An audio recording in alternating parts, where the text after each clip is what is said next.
Hola a todos y bienvenidos al nuevo estudio de caso.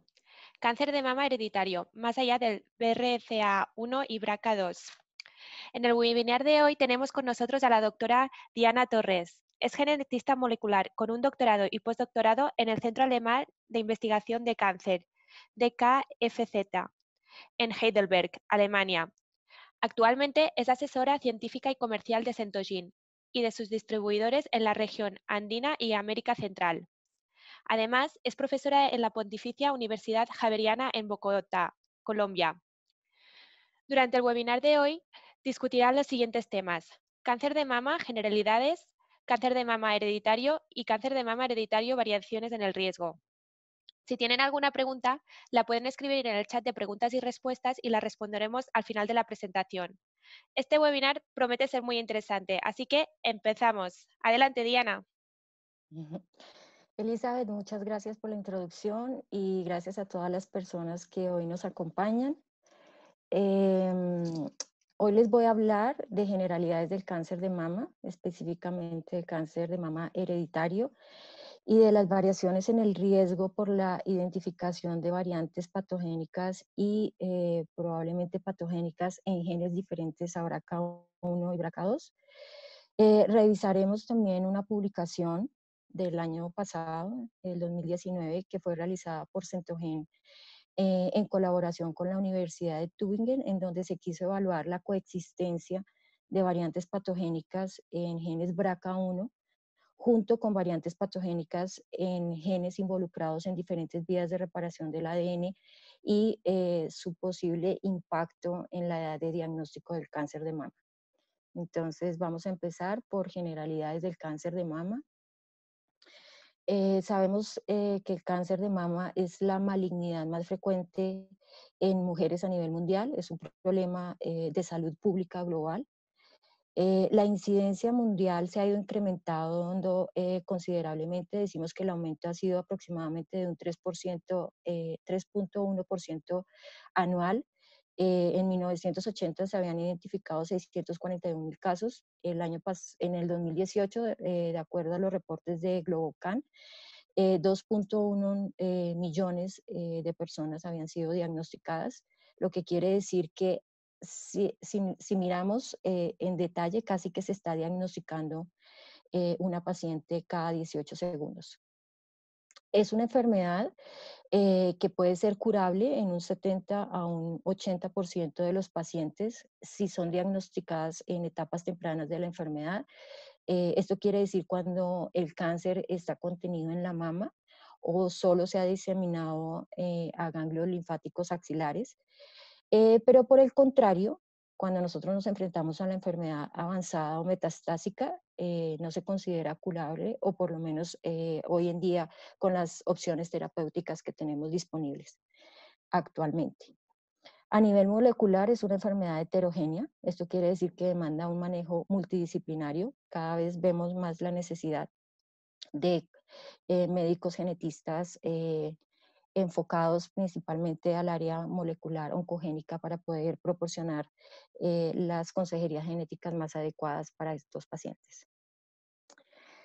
La mayor incidencia de cáncer de mama se observa en las regiones de ingresos más altos comparados con las regiones o países de ingresos más bajos. Aquí nosotros tenemos en el mapa donde podemos identificar que los países desarrollados, los países con mayores ingresos con azul oscuro son los que tienen las mayores incidencias que corresponden a Estados Unidos, Canadá, a Europa, Australia, en Sudamérica, Argentina, y países como Latinoamérica en general tienen unas tasas intermedias para cáncer de mama y para cáncer de ovario. Así tenemos que los factores de riesgo para cáncer de mama están edad. El riesgo a desarrollar cáncer de mama en la mayoría de los casos es un cáncer que se diagnostica en mujeres más allá de los 50 años. Tenemos factores de riesgo hormonales. edad de menarquia, la edad de menopausia, menopausia, el uso de anticonceptivos orales y las terapias hormonales de reemplazo, que todos estos están básicamente relacionados con la exposición a estrógenos en la mujer. Sabemos que el estrógeno lo que hace básicamente es una inducción en la proliferación celular. Es por esto que tener niveles o exposición más temprana o más prolongada o incrementar esos niveles de estrógeno no favorecen porque van a incrementar o van a permitir que haya una proliferación de las células tumorales. Tenemos factores reproductivos también de alguna forma relacionados con los estrógenos, ya que el estrógeno que se produce durante el periodo del embarazo es un estrógeno que tiene menor capacidad de inducir esa proliferación celular, entonces de alguna forma es un factor protector el tener durante el periodo de los embarazos. Tenemos factores histopatológicos, la densidad de la mama, sabemos que es un factor que no favorece todo el proceso de diagnóstico imagenológico. Tenemos las hiperplasias ductales o lobulillares, también un factor de riesgo, el índice de masa corporal. Y también sabemos que en algunos casos la historia familiar de cáncer de mama y ovario pues va a ser sugestivo de una predisposición genética. La mayoría de los cánceres de mama son esporádicos, lo que quiere decir que se desarrollan a partir de mutaciones que se generan durante el transcurso de la vida, entonces no va a haber un riesgo de transmitir esa información a la siguiente generación, a los hijos, mientras que los casos de cáncer de mama hereditario pues resultan por una transmisión de variaciones en genes específicos y pues para cáncer de mama y ovario sigue siendo más importante todavía BRCA1 y BRCA2. Si nosotros vemos las tasas de incidencia y de mortalidad varían mucho en el mundo. Sin embargo, mientras que el número de casos y las tasas de incidencia siguen en aumento, el número de tasas de muerte se han estabilizado en algunos países y la mortalidad ha descendido. Esto pues obviamente debido a que tenemos mejores opciones de tratamiento y estrategias más efectivas para el diagnóstico precoz de la enfermedad, dentro de esto obviamente la posibilidad de estas herramientas genéticas. Entonces en la barra azul nosotros vemos los casos de incidencia y en la barra roja los casos de mortalidad. Y si nosotros comparamos con otros tipos de cáncer, pues hay una diferencia bien importante en los casos de incidencia versus la mortalidad para cáncer de mama. Y esto, como les digo, pues tiene algunas explicaciones y dentro de esto las herramientas de diagnóstico temprano son muy importantes. Si nosotros revisamos más puntualmente el cáncer de mama hereditario, sabemos que aproximadamente el 10% de los cánceres de mama son hereditarios, están asociados con antecedentes familiares, aunque hay unas variaciones importantes por etnicidad, por países. Es por esto que la recomendación es que cada país haga la identificación de sus mutaciones y lo vamos a ver más adelante. También hay variaciones en el contexto de edad de inicio de la enfermedad y agresividad, con la presencia de bilateralidad o presencia de cánceres triple negativos. Las mutaciones en los genes BRCA1 y BRCA2, que siguen siendo los genes más importantes de predisposición para esta patología, sabemos que es un mecanismo de herencia autosómico dominante y que cada hijo va a tener un 50% de heredad la predisposición y que puede ser heredado tanto de línea materna como de línea paterna. Se han descrito más de 2.000 alteraciones patogénicas en BRCA1 y BRCA2, pero solo pocas se han encontrado de manera repetidas en ciertas poblaciones. Tenemos, por ejemplo, el caso específico de 3 mutaciones fundadoras en judíos askenazi, o tenemos, por ejemplo, en Islandia, una población aislada geográficamente en donde hay una clara mutación fundadora en BRCA2. Entonces, lo que también ha sido importante y hemos podido lograr identificar gracias a la disposición de la tecnología de siguiente generación, que ha permitido flexibilizar los criterios para realizar análisis genéticos en donde se han podido incluir los paneles a costos más asequibles, se ha podido identificar el aporte real de los genes BRCA1 y BRCA2 a este cáncer de mama hereditario y hoy en día decimos que este aporte es aproximadamente de un 30%. Hace unos años hablábamos hablábamos del 50% y más atrás decíamos que prácticamente solo era BRCA1 y BRCA2. Es por eso que cada vez se vuelve más necesario incrementar y escalar el análisis a paneles y no quedarnos en análisis de genes puntuales. Las mutaciones que podemos observar en estos genes BRCA1, BRCA2, como les dije, la herencia es autosómica dominante. Y hay un concepto muy importante que tenemos, que vamos a ir revisando, y es el concepto de la penetrancia. La penetrancia en estos genes es alta, puede llegar a ser casi un 90%, pero no es completa. Esto quiere decir que tener la mutación o heredar la predisposición no va a significar en un 100% que se va a desarrollar la enfermedad. Se tiene la predisposición, pero no necesariamente se va a desarrollar la enfermedad. La prevalencia global es de 1 en 300 y 1 en 800 mutaciones en la población, respectivamente para BRCA1 y BRCA2, y tenemos presencia de diferentes tipos de mutaciones. Ahí tenemos presencia de mutaciones truncantes, tenemos presencia de missense, tenemos presencia de grandes rearreglos para estos genes. Sabemos que el análisis de grandes rearreglos para genes BRCA1 y BRCA2 y para en general, genes relacionados con cáncer, el análisis complementario de grandes de lesiones de duplicación es muy importante porque para algunos de ellos puede llegar a ser casi del 15%. Y sin embargo, lo que también vemos es que todavía el porcentaje de variantes de significado incierto sigue siendo alto a pesar de que el conocimiento se ha incrementado y hemos podido avanzar considerablemente gracias a las bases de datos públicas y privadas con las que cuentan los laboratorios hoy en día.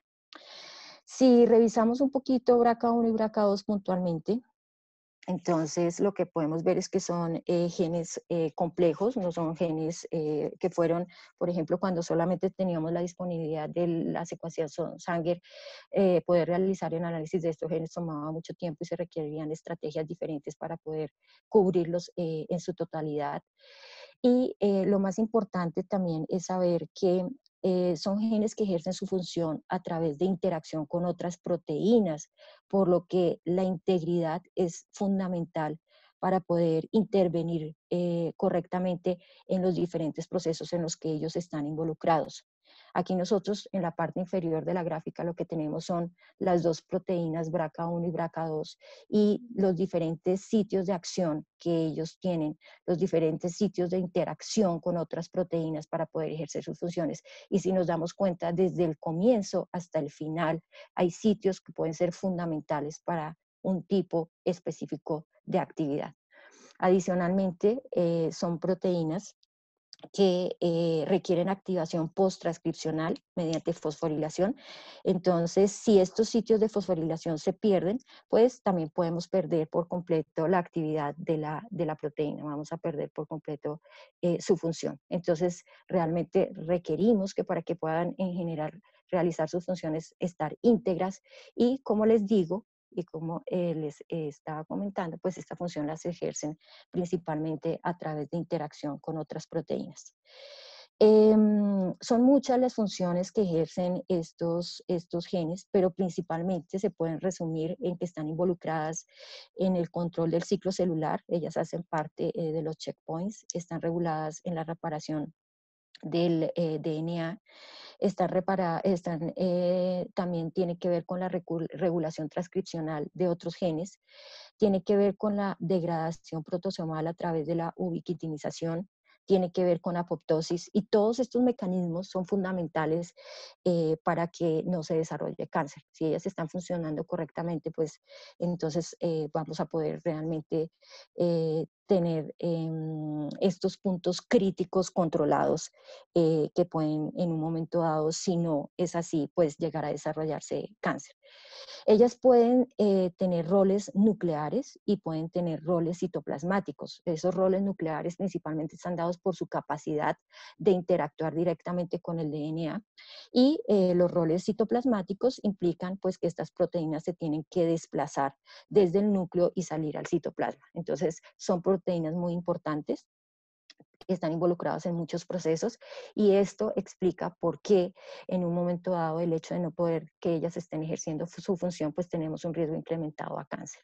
Aquí básicamente lo que vemos es lo mismo, las actividades, los procesos, tiene que ver con, por ejemplo, la reparación del DNA, tiene que ver con los checkpoints, tiene que ver con regulación proteica y así son las diferentes interacciones, las diferentes vías en las cuales están involucradas, apoptosis también, y cómo para poder, como les decía, ejercer esta función, requieren interactuar con otras proteínas, no lo hacen de manera independiente, sino que ellas requieren de otros complejos moleculares para poder ejercer su función. Y en algunos casos, en el mismo complejo, en el mismo proceso, están involucrados tanto BRCA1 como BRCA2, como es para la reparación del DNA. Ellas dos, en este caso, intervenían. Entonces, esto también nos permite de alguna forma, esta diapositiva nos permite entender cómo los genes no son únicos para un determinado tipo de cáncer, sino que puede haber un mayor riesgo a determinados tipos de cáncer con determinados genes, pero en algunos casos nos podemos llevar sorpresa y un gen que nosotros no estábamos esperando puede ser el que esté explicando el riesgo heredado a cáncer de mama. Em, Cuando revisamos esos riesgos a cáncer de mama o a cáncer, aquí vamos a ver que no es solo cáncer de mama, sino también cáncer de ovario, en mujeres que son portadoras de estas mutaciones, ese riesgo se puede incrementar considerablemente. Si la población general puede tener un riesgo a cáncer de mama del 12%, ah, por tener mutación en BRCA1, ese riesgo se puede incrementar hasta a un 87% dependiendo del número de parientes afectados, o se puede incrementar a un 76%, por ejemplo, por presencia de mutaciones en BRCA2. Hay un riesgo incrementado también a cáncer de ovario, hay riesgo incrementado dependiendo del sitio primario donde ocurrió el cáncer. Entonces, si ocurrió en mama, hay un riesgo incrementado a cáncer de ovario; si ocurrió en ovario, hay un riesgo incrementado en cáncer de mama. Entonces, es importante tener este panorama para entender por qué sí es definitivo y sí es fundamental poder identificar estos portadores, estas personas que tienen la presencia de estas mutaciones y poder conocer estos riesgos que se aumentan considerablemente. Yo les hice ya la introducción a la presencia de las mutaciones fundadoras. Como les decía, primero cada país debe conocer su mutación, son diferentes, pueden ser países que comparten cercanía o comparten historia y sin embargo las mutaciones pueden ser completamente diferentes de un país a otro. Si nosotros revisamos en general en Latinoamérica, lo que tenemos reportado en mutaciones fundadoras es que, por ejemplo, México tiene un gran rearreglo. Colombia hemos podido hacer la identificación de mutaciones fundadoras puntuales y de un rearreglo también.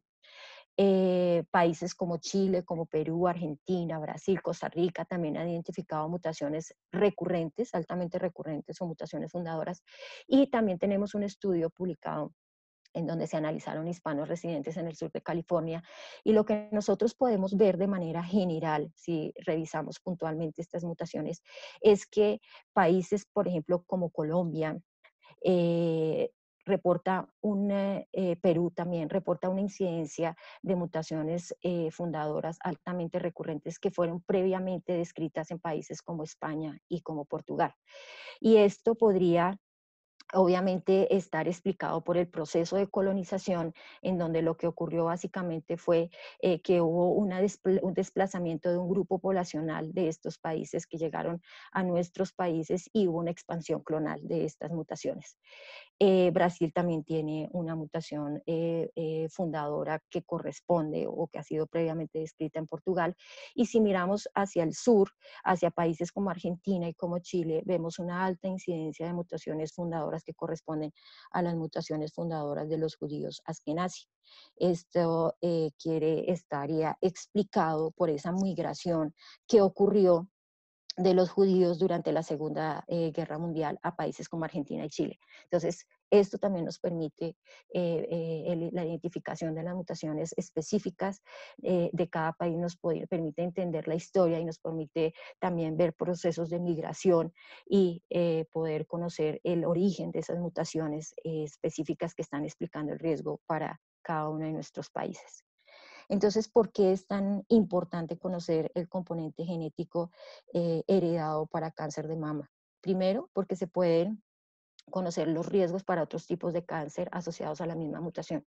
Como les mostré, estos no son genes únicos de una función, una actividad, tiene que ver con muchas funciones, por eso en un momento dado se puede tener riesgo a otros tipos de cáncer y se puede determinar esos riesgos y se puede hacer prevención para esos riesgos en personas que ya han desarrollado el cáncer. Se pueden hacer pruebas predictivas en los miembros de la familia para determinar portadores sanos y clarificar en ellos el riesgo futuro a desarrollar la enfermedad con la finalidad de poder evitar que ellos lleguen a desarrollar la enfermedad o que se detecten en estados muy tempranos cuando tienen opciones de tratamiento y cuando tienen opciones de resultados favorables. Y también se puede direccionar la mejor opción de tratamiento. Sabemos, por ejemplo, que mutaciones en BRCA1 y BRCA2 pueden determinar la posibilidad de brindar los inhibidores de PARP como tratamiento para este tipo de pacientes. Entonces son muchas las ventajas, la información importante que nos trae saber ese componente genético heredado y tiene implicaciones muy importantes tanto en los pacientes en quienes se ha hecho ya la identificación del cáncer como en personas que son portadoras y no lo han, llegado, no lo han desarrollado todavía. Gracias a la disponibilidad que tenemos de la secuenciación de siguiente generación, tenemos que está disponible desde el 2004, entonces hemos podido escalar a hacer análisis no solamente de genes puntuales, sino poder escalar a paneles. Sabemos que hay varios síndromes que están relacionados con mutaciones germinales en genes que tienen que ver con reparación del ADN y mantenimiento de la integridad genómica, que también han demostrado estar relacionados con riesgo a cáncer de mama hereditario. Entonces, se han identificado genes puntuales, ATM, CHEK2, PAL2, PITEN, etcétera, que hacen parte como núcleo central de estos paneles, pero que se han incrementado en el tiempo y ya vemos también por qué es tan importante cada vez tener más conocimiento de estas variaciones en otros tipos de cáncer, en otros tipos de genes, y en donde los laboratorios deciden qué genes son los que se van a analizar, qué genes se van a incorporar en esos paneles, por eso varían de laboratorio a laboratorio.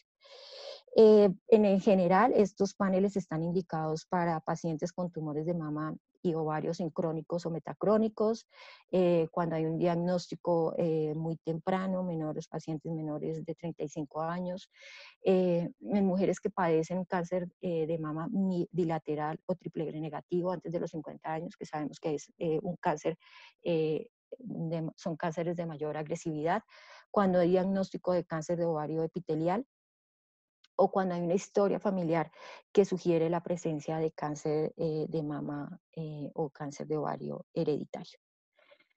Si miramos las variaciones en el riesgo, entonces lo que nosotros podemos ver es que es el uso de estos paneles multigénicos pues permite que se analicen en paralelo genes, pero que estos genes no todos van a proporcionar el mismo riesgo. Entonces nosotros hablamos de que hay un riesgo relativo elevado cuando hablamos que es mayor de 5, hay genes que caben dentro del riesgo relativo moderado si este riesgo se incrementa entre 1.5 y 5, y tenemos los genes que caen dentro del grupo del riesgo relativo bajo cuando ese riesgo es menor a 1.5.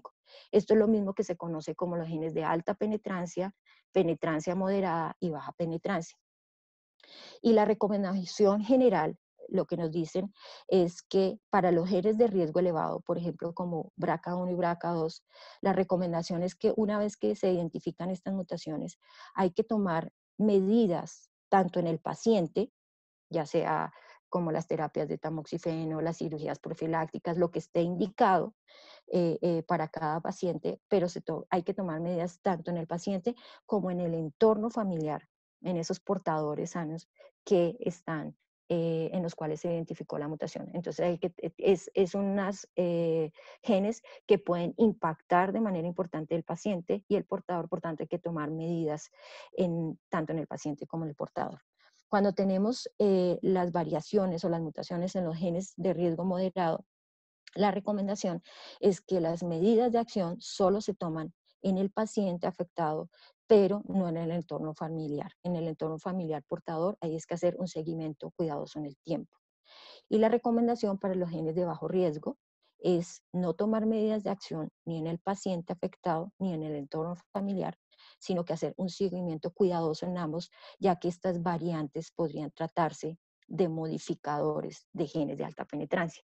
Entonces, lo que nosotros tenemos es que gracias también a la posibilidad de hacer estos paneles, primero hemos podido identificar la posibilidad de que no solamente sea una variante la que esté explicando el riesgo, que ya se pueden identificar variantes múltiples en diferentes genes asociados con diferentes tipos de cáncer, sino que lo que se postula es que los genes de alta penetrancia podría estar siendo impactados por los genes de baja penetrancia. Entonces podrían ejercer un efecto modificador de la acción de esos genes de baja penetrancia, de alta penetrancia. Y entonces hoy en día nos estamos enfrentando a lo que se conoce como el síndrome de neoplasias heredadas multilocus, que son los MINAS, en donde vamos a ver cada vez con mayor frecuencia en el tiempo que vamos a identificar mayor número de mutaciones para un mismo tipo de cáncer. Entonces tenemos que volver sobre el concepto previo que les había comentado de la penetrancia incompleta. Esto quiere decir que un individuo que presente un alelo dominante no siempre va a exhibir el fenotipo dominante. Esto quiere decir que el alelo dominante no siempre va a penetrar o va a impactar el fenotipo del individuo. Ya dijimos que las mutaciones en los genes relacionados con cáncer de mama y ovario no son 100% penetrantes. Se puede heredar la mutación, pero no necesariamente se va a desarrollar la enfermedad. Y esto podría también estar impactando la edad de diagnóstico en un momento dado, y porque en algunos casos podemos tener mujeres que son diagnosticados antes de los 35 años sin inclusive tener historia familiar de la enfermedad. Y existen algunos factores que podrían estar influenciando esta penetrancia. Tenemos factores ambientales, dentro de ellos, pues básicamente edad de menarquia, número de embarazos, uso de anticonceptivos orales o factorías profilácticas relacionados todos con niveles estrogénicos. Podemos tener una penetrancia impactada por la variación alélica, tipo y localización de la variante, y poder tener también una penetrancia impactada por la presencia de genes modificadores. Entonces, la penetrancia impactada por variación alélica, tipo de mutación, sabemos que ciertos tipos de variantes de mutaciones se asocian con un riesgo mayor a cáncer de mama. Estas son las que tienen que ver con mutaciones que producen codones de terminación prematuro, lo que se conocen como las variantes truncantes, las friendship, las nonsense. Tenemos de lesiones grandes que comprometen varios exones, tenemos de lesiones de regiones reguladoras de la transcripción o mutaciones de cambio de sentido que han sido previamente informadas como de alto riesgo. Pero también tenemos que esa penetrancia puede ser impactada por la localización de la variante. Hay un estudio muy interesante que fue realizado por Rebeck y colaboradores en el 2015, que fue un estudio observacional retrospectivo. Involucró más de 32.000 mujeres y en donde se hizo identificación de mutaciones BRCA1 y BRCA2 de alto riesgo, y se clasificaron según la localización.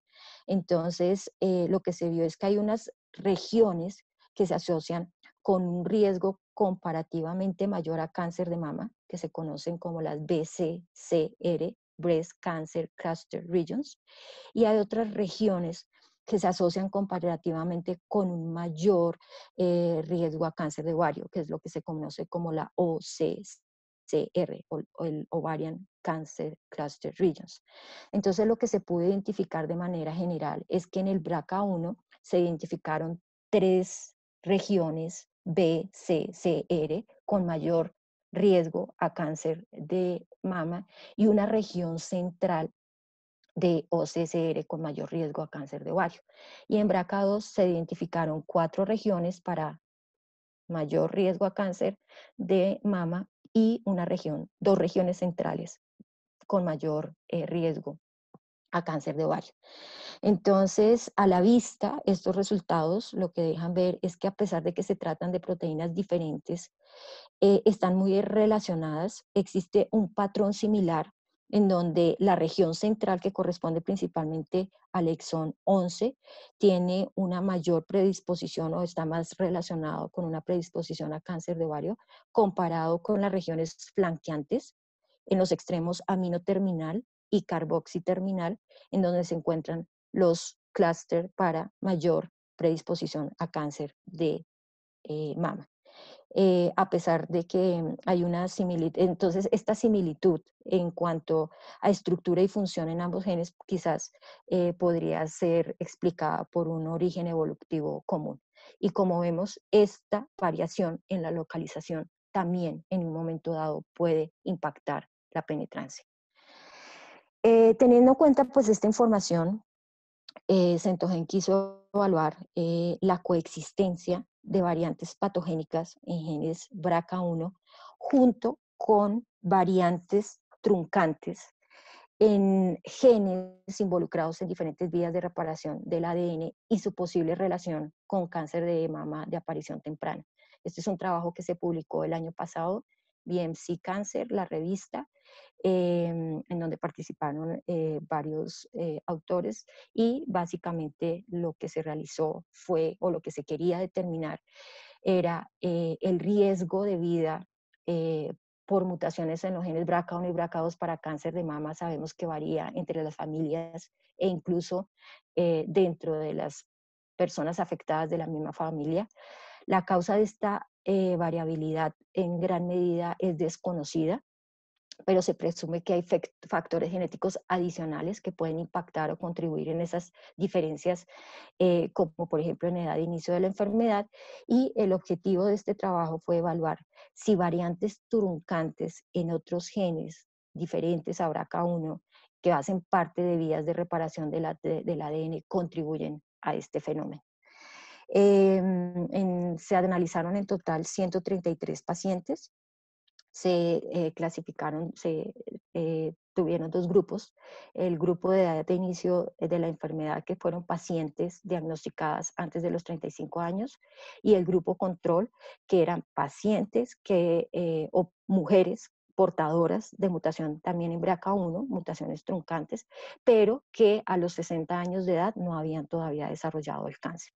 Se analizaron 311 genes involucrados, como les dije, en diferentes vías de reparación del ADN, en checkpoints. Dentro de las características demográficas tenemos 73 pacientes de diagnóstico temprano. El grupo control se le hizo seguimiento en el tiempo, y lo que se pudo determinar es que ellos, 25 de esas 60 pacientes también llegaron a desarrollar cáncer de mama entre los 62 y 67 años, pero en el momento del estudio no habían desarrollado el cáncer. Se hizo la clasificación de esas variantes en BRCA1 que fueron identificadas por localización, de acuerdo al estudio previo que les mostré, y la mayoría estaban localizadas en los clústeres relacionados o con mayor incidencia para cáncer de seno. Habían diferentes tipos de variantes, pero todas eran variantes patogénicas, y también lo que se pudo ver es que había de manera muy parecida parientes afectados en primer grado para cáncer de mama o para cáncer de ovario. De estas 133 mujeres analizadas, que como les digo, todas eran portadoras de mutaciones patogénicas en BRCA1, se detectaron 3.703 variantes en estos 311 genes que fueron analizados. 1.2% fueron variantes truncantes en 36 genes de reparación del ADN. En el grupo de edad de inicio temprano de la enfermedad, la prevalencia fue de un 35.6% que tenían esas variantes truncantes en uno de estos 36 genes de reparación del ADN, y la frecuencia en el grupo control fue de 26.7% que tenían una de estas variantes truncantes adicionales.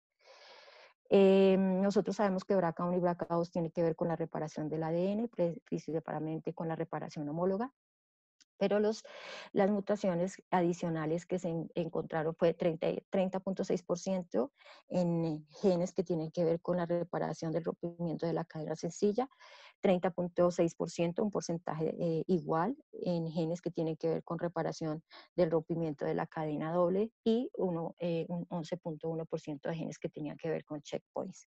En esta gráfica lo que básicamente tenemos es que el ancho de cada bloque se refiere a la proporción de la vía mutada entre todas las vías mutadas y la altura de cada bloque se refiere a la proporción de muestras mutadas en cada corte y los genes en cada vía se muestran en las cajas. Entonces aquí tenemos la cohorte de las pacientes en rosado y la cohorte del grupo control en verde y, como les digo, los diferentes genes que fueron afectados y que se vieron con mutaciones o variantes que hacen parte de estas diferentes vías de reparación.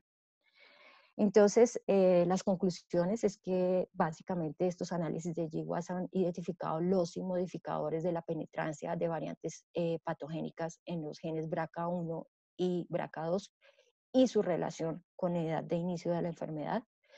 Este es el primer estudio que combina ese efecto de ocurrencia de variantes truncantes, de variantes que generan codones de parada prematura en genes de reparación del ADN y su asociación con cáncer de mama de aparición temprana, antes de los 35 años, en pacientes que son BRCA positivo.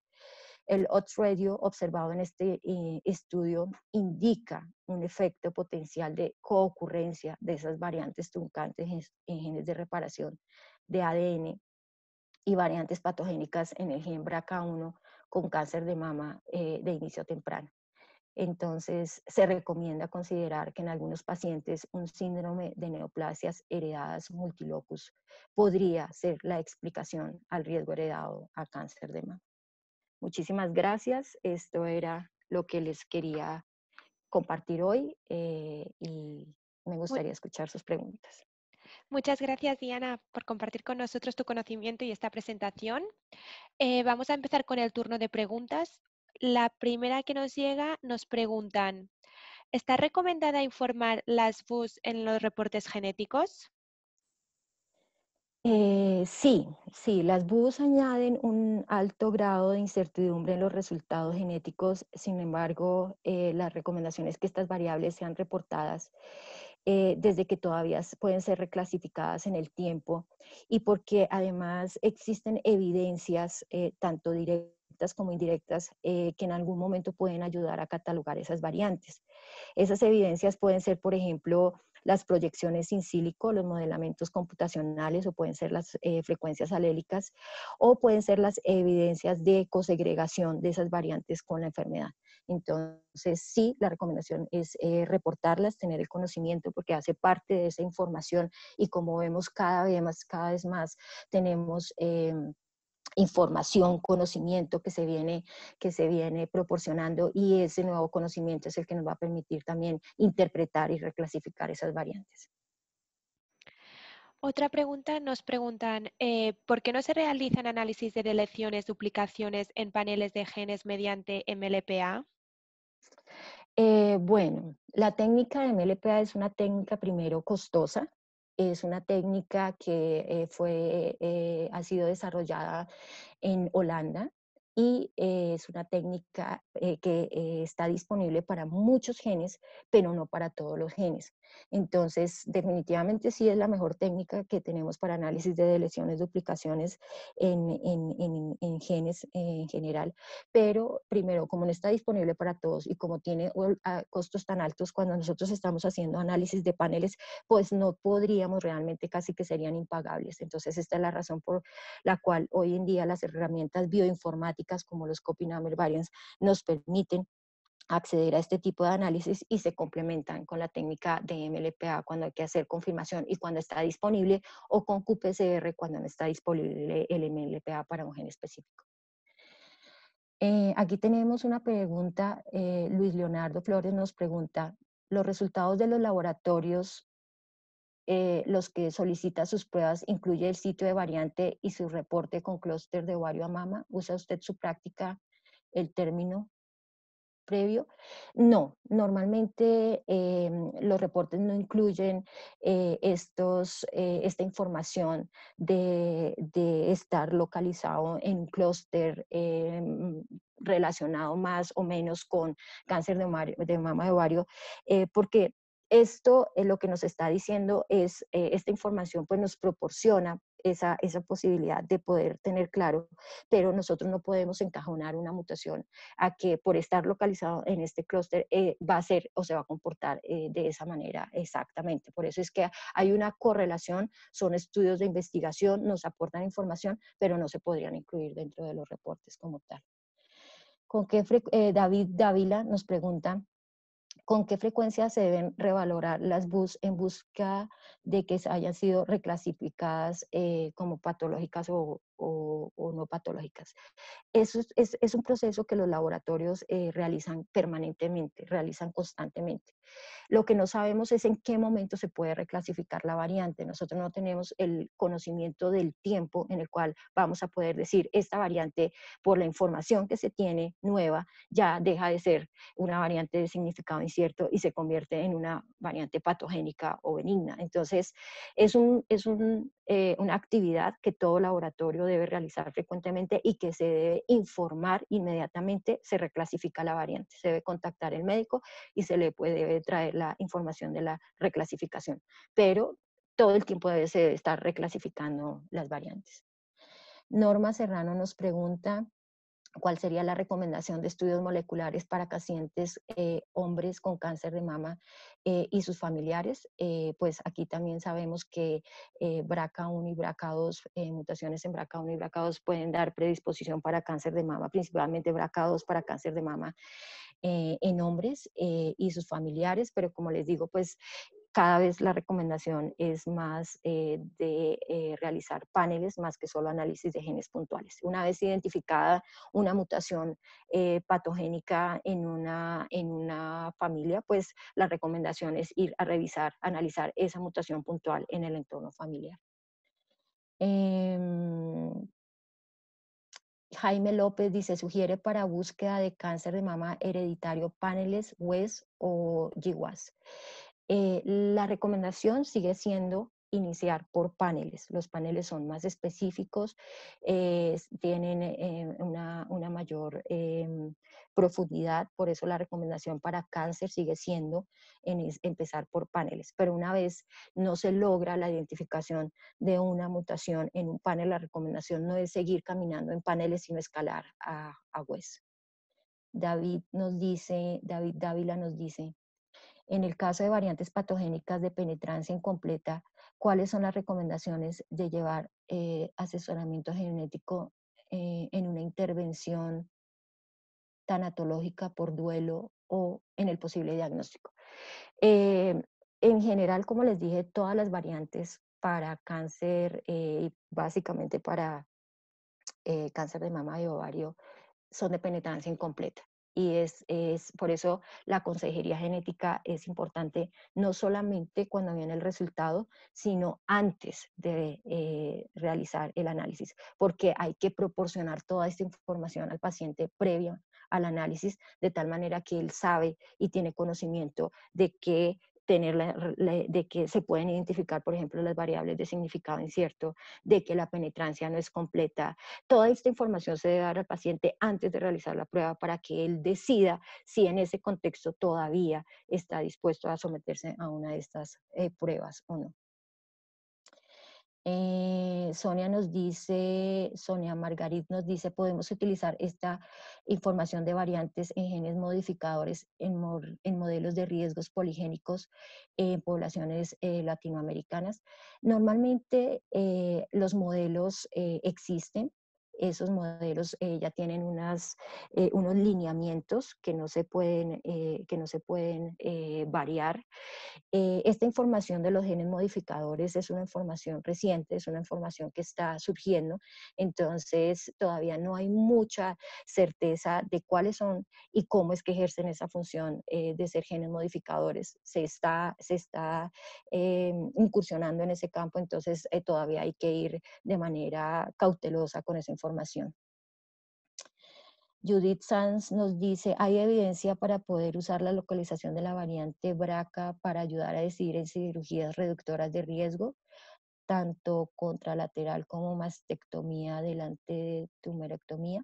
Como les digo, esta es una información eh, eh, que aporta, pero que nosotros no podemos en un momento dado asegurar que el hecho de que una mutación, además son clústeres, son regiones, no son sitios, hay todavía sitios intermedios en los cuales no caen las mutaciones en esos clústeres. Por eso esta información es delicada para manejar, hay que tener precaución y decisiones como cirugías profilácticas hay que tomarlas más en el contexto del efecto como tal que puede producir la variante, el efecto conocido de la variante, más el que uno pueda ingerir por su localización. Creo que estas son las preguntas, Elizabeth. No sé, Sí, no veo más. muchas gracias, Yana, una vez más por compartir esta presentación con nosotros y muchas gracias a todos los asistentes para participar en nuestro webinar. Esperamos que haya sido útil y bueno, ahora vamos a lanzar una encuesta para recibir sus comentarios sobre el webinar y gracias una vez más y que tengan un feliz día. Muchas gracias a todos por su asistencia, por su participación. Gracias.